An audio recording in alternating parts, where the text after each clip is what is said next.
confiné chez nous, mais l'actu Yugi avance toujours. Nouvelle banlist, nouveaux jeux sur PC et les cartes de la semaine, c'est maintenant dans le récap.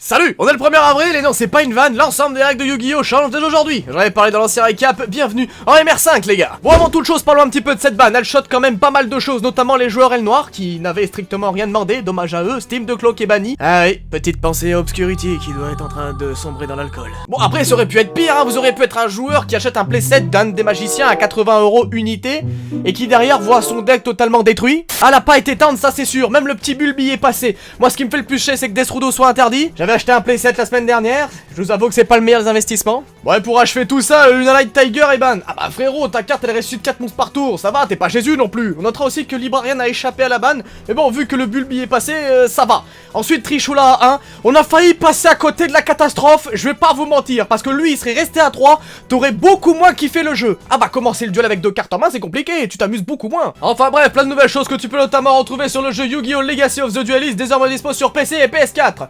Ah, y a même les règles du MR5 dedans et un système de draft, c'est incroyable. Vas-y, achète-le. Allez, s'il te plaît, non parce que là j'ai un playset de Lightning Storm à rembourser donc c'est un peu compliqué en ce moment. D'ailleurs en parlant d'argent, il y a Upstart Goblin qui va être édité dans Secret Slayer, la nouvelle extension qui sort prochainement. Ah bah ça va enfin faire baisser la cote CM de cette pauvre commune, surtout en FR.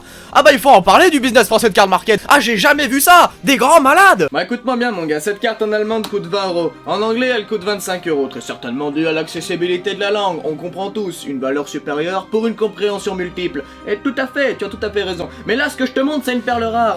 Un bijou parmi les bijoux. Voici une carte en française, la carte que tu voulais, mais dans une langue des plus prestigieuses. En effet, en effet. Du coup, avec la TVA et les frais de port et une petite ristourne que je te fais parce que tu m'as l'air bien sympathique, la carte tu t'en tires pour toute taxe comprise à 70 €. Qu'en penses-tu? Ok, ça m'a l'air réglo.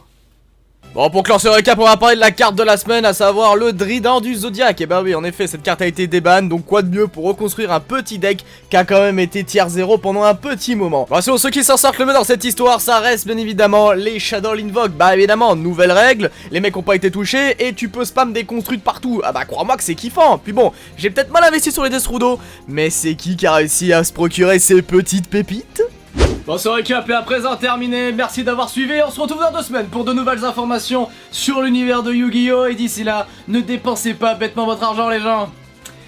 Bon, du coup, pour le playset des invocations ulti, oui, vous prenez les tickets resto? Let's go.